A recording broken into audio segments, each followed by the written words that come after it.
আপনি একটা লেখা লিখলেন দেখলাম তানজিদের ইয়াটা নিয়ে, যে ব্যাসবল খেলছে বাট উইথ ব্রেইন। ওটা একটু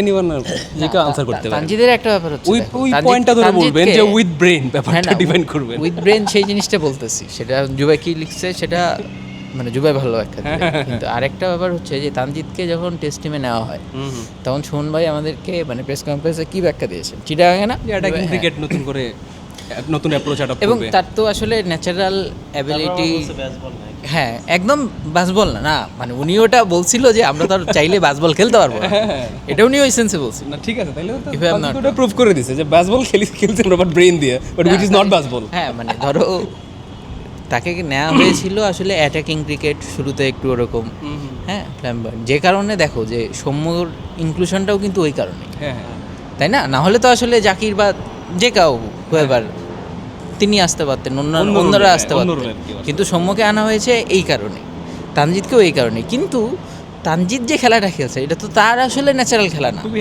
মানে টেমপ্লেটের বাইরে যায়, ন্যাচারাল টেমপ্লেট। তিনি তো আসলে ওয়ানডেতেও ধরো আমরা এই যে এখন যে বলি যে গেম বানানো বা কিছু এই প্লেয়ারের অভাব আছে, যেটা রবিবারের পাশে যে হ্যাঁ গেম বানানোর প্লেয়ার বা সব কিছু ওই সময়টাতে ওই জিনিসটাও তো আসলে উনি ওয়ানডেতেও করেন না, হ্যাঁ টেস্টে এত, হ্যাঁ যেটাকে আসলে সেন্সিবল বললে মনে হয় যে খুবই জেনারেলিস্ট, কিন্তু এটা তো আসলেই একটা সেন্সিবল ব্যাটিং, হ্যাঁ একদম নিজের যে ন্যাচারালিটির বাইরে যায় খেলছে। তুমি ওয়েট করবা এবং অস্ট্রেলিয়ান এসব উইকেটে এবং অস্ট্রেলিয়ান কন্ডিশনে ব্যাটিংয়ের টেমপ্লেটটাই হচ্ছে এটা।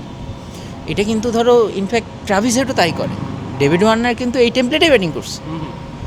তুমি দেখবা না যে হ্যাঁ ডেভিড ওয়ার্নার কিন্তু ওই জ্যাক ক্রলি বা বেন ডকেট স্টাইল না, হ্যাঁ বেন ডকেটও কিন্তু এসেছে অবশ্যই মানে ওই উইথ ব্রেন ব্যাটিংটা বেন ডকেট করছে, হ্যাঁ কিন্তু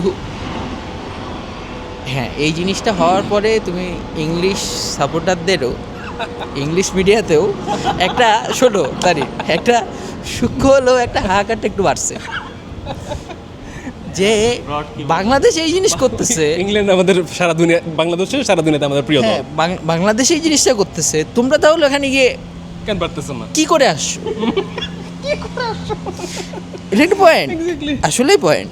এবং ইনফ্যাক্ট মানে জুবাই যেটা বললো যে হ্যাঁ এই একটা এজিং টিম বা সব এগুলা থাকবেই, সেটা কোনোভাবে বাংলাদেশের এই ইনক্রেডিবল অ্যাচিভমেন্টকে ছোট করার কোনো এক নাই, বাট স্টিল এই ব্যাপারগুলো তো ছিল। অস্ট্রেলিয়া ব্যাটিং লাইন তো ফল্টি, এটা নিয়ে কোনো সন্দেহ নাই।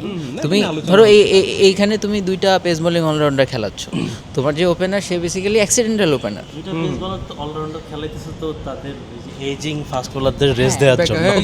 Greener Webster. তারপরে চিন্তা করো যে প্যাট কামিন্সকে মানে নতুন বলের ওয়েট ওই জিনিস পুরাতন বলের ওই শেষ কয়েক ওভার করতে গেলে লাবুসেন হেড তাদেরকে আনতে হচ্ছে, তাই না? তুমি 8টা বলার ইউজ করছো,